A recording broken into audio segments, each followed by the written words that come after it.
one of Peltz's first comments was, Disney is iconic but lost its way.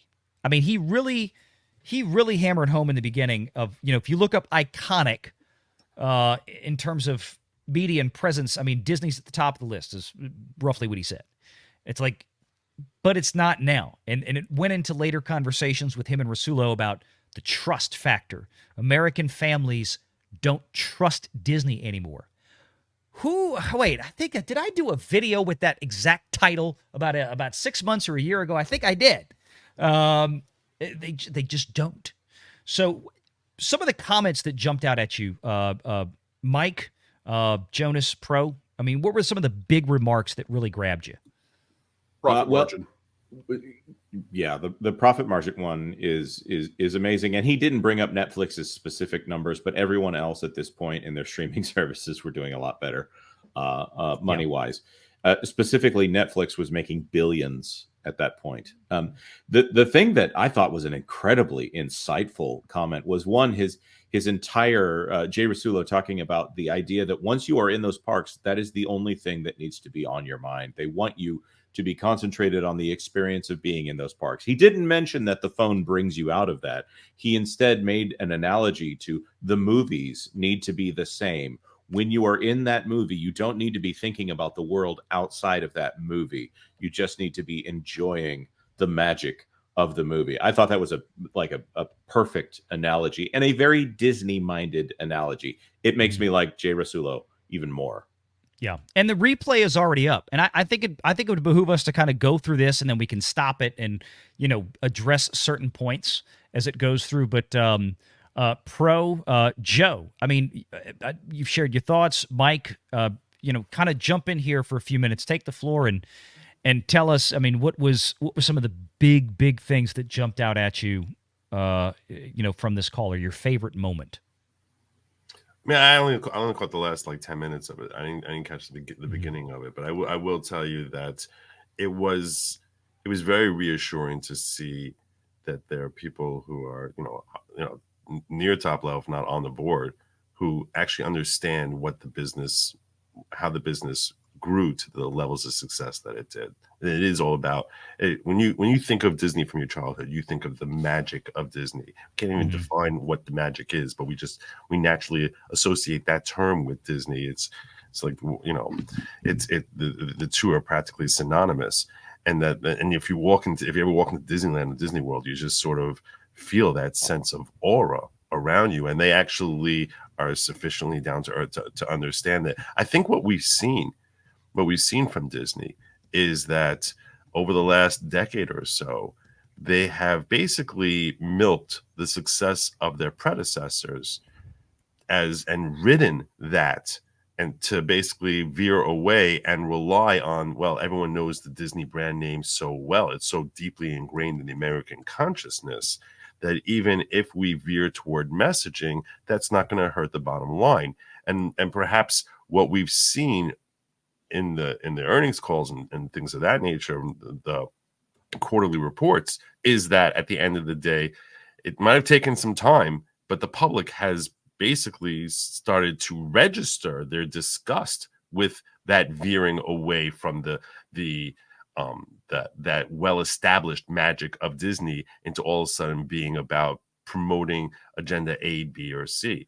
So, but I think we've seen that in a number of different industries, especially as ESG has become more of a thing in the corporate world, where long-term successful companies, which are synonymous with American culture, with Americana, have basically become, they took liberties with that success, and they assume that since everyone knows Coca-Cola, everyone knows Disney, everyone knows MLB and NBA, they all basically took liberties and said, okay, we can actually start veering away from what we're all about, and all of a sudden just start weighing in on cultural issues that have nothing to do with what we are actually, our business. Everybody knows Bud Light, right, Joe? Yeah, precisely. Everyone knows. That's a great example. That's a great example. Everyone knows Bud Light, so all of a sudden we can just make our influence felt in the culture, on the political culture, and it's almost, and they're for the most part, not even for the most part, they're completely riding on the success of their predecessors and the entrenched mindset of Americans that their predecessors have created in the brand association with a certain type of mentality or perspective or what they're all about, to all of a sudden just inculcating really what is ESG type of messaging as far as promoting issues that have nothing to do with what their business is ultimately about. And I think they probably figure it benefits their bottom line. This is where ESG has had an influence on our culture by basically co-opting our culture by motivating them financially and saying, hey, Bob Iger, if you want to get richer, go along this road here. And you can get away with it because your predecessors helped establish a trust in your company. It's really, that's what I think we've seen. Perfectly well said. Go ahead, Jonas. No, I was just going to agree, especially if you count John Lasseter being fired as standing on the work of their predecessors. We know from the D-Files now that Frozen 2 was the last movie to have John Lasseter fully involved at Disney Animation. And since then, it's been, do you guys know the next one after that? You probably do if you're reading the D-Files. Raya and the Last Dragon. That one went over like a lead balloon. Encanto, which actually did have some direction. Strange World, which is a geo allegory with a non-binary boyfriend to the gay biracial teen hero. He's the closest. Needs more intersectionality. That's low on intersectionalism there. Well, and I haven't brought up the fact that Inside Out 2, which is yet another one. They dropped the trailer for Inside Out 2 while we were getting ready to watch this. And I'm not saying that they're definitely putting an LGBT plot line here for this 13-year-old girl. There's just a lot of shots of this one girl who they appear to be doing a lot of pretty shots of this other girl that's at the school that's got a weird dye job and a lot of piercings there. And of course, it's nothing that I would say this is definitely what they're doing. But there seems to be a lot of trappings, a lot of signaling to the non-traditional values here, which is not something that Disney needs to be doing. Other than the fact that they have now made anxiety, they have said anxiety is an emotion, and I would defy them on this idea here. They are going from a company that, someday my prince will come, great theme, or I'll make a man out of you in Mulan. The irony of that statement in Mulan. These easily they love that song down... now. It's at the top of their list. They play all the time in the park. That's the irony. Yeah. I think about all these universal themes, and now they're going to be playing with the obsession with mental health in the United States with Inside Out 2 by having anxiety be the cuddly plush that they're going to try to sell to 4 and 5-year-olds, because Disney doesn't make anything that they aren't going to try to sell to a 2-year-old. Jonas, real quick, something you just said stuck out at me, and I've been thinking about this for a while.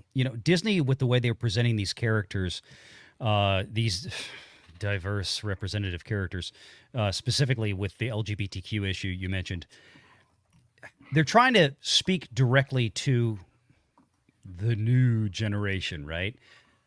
Typically in the past, companies like Disney would produce products, as Nelson Peltz alluded to, that would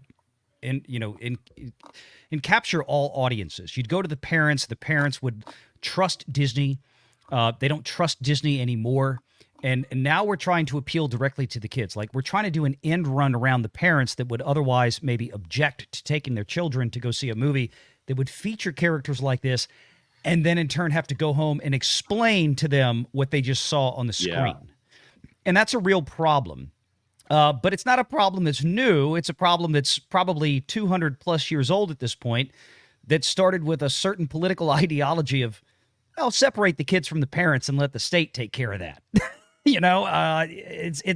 I don't think that's an accident per se. I just think it's ingrained in the mindset now of the people that are in charge creatively and executively, unfortunately, at the Walt Disney Company. And I think that's a legitimate concern of a lot of shareholders. I think that's a legitimate concern of a lot of Disney patrons and customers. I think it's a big concern of people like Nelson Peltz and families out there. So I think it brings up an interesting point. Which, by the way, isn't it also true? Even that comment off the bat. I mean, we all sitting here resentful toward the way they've acted for the last several years and thinking, man, I hope they go broke. But I mean, in our heart of hearts, don't we just wish they can go back to being what they were? I mean, that Right. we would have a Disney Yep. that was Disney. Yep, You yep. would you rather that, or there to be no Disney at all, so that they're punished forever? I think we all would, most of us would basically be like, I would love to have a thing that, some company that's producing quality entertainment that I can confidently throw my kids in front of without worrying that they're going to get some sort of potentially damaging messaging or raise questions that never floated through their little minds before, that all of a sudden they start getting all confused because Disney decided we need to send a message. I think we all would prefer having a healthy Disney to having no Disney at all. I Which agree is with going you, to require Joe. personnel changes. Well, that's just it. I mean, the greatest repudiation of what Disney has become is not to outright destroy the company. And I think that's exactly the position that Nelson Peltz is coming from, that I wholeheartedly agree with. It's a repudiation of the management that is at Disney right now, that has taken a company that was once at the top of its game not that long ago and has reduced it to ash. The greatest victory here, in my opinion, is to reject what Disney has become and restore it, as Peltz says plainly, restore the magic at Disney. That's the whole vibe of his Proxy fight. And I think that's an important one. And I'll tell you this, the movie Mulan, how old is that? Like 20 years or so? 20 is more. The than original one? Mulan, the 90s, yeah. Late No, 90s. the one that was written by the cartoon, CCP. the cartoon one. Yeah. So what I'm saying is that was a movie which actually was about female empowerment, certainly, and perhaps there's a lack of realism as far as her ability, and strength ability to like fight off against Genghis Khan or whatever. Okay, fine. But like, there was no messaging in there that was potentially toxic to a child's mind. It was innocent fun, good guys, bad guys, a little bit of a love story that's sort of, baked in there, which is classic Disney motif. And it feels as if though that type of story arc, even though it's a completely healthy messaging, and you would think, this is about female empowerment. You can't, they don't even do that anymore. They just had to push it further and further and further. It's just, but it's not that long ago that they were making movies that were actually, healthy quality entertainment. Joe, with Mulan, the interesting thing is when they remade it, they sucked out all of the heart and soul of the original. And with the original, the brilliance of the writing was the writers understood, well, let's put this into a little bit of sense of reality, is that a small, Chinese girl is not going to be able to out-muscle a bunch of big, full-grown men. So we have to make her smarter than them. Yeah, she has to become clever. And that's empowerment in and of itself. But today, this female empowerment thing seems to be taken literally as physical power. Right. We're going to have a little 90-pound British girl kick the crap out of a 250-pound, full-grown, jacked-up dude. And it just looks stupid. That's what we just got in Echo a couple of months ago. I mean, it was the most ridiculous fight scenes on Earth. It's one thing for us to look at like Gal Gadot in Wonder Woman and go, okay, well, that's Wonder Woman. She has that's her superpower, right? She has like Superman strength. But not for every female character that ever hits the screen. It just gets tired and played out, and it just looks dumb.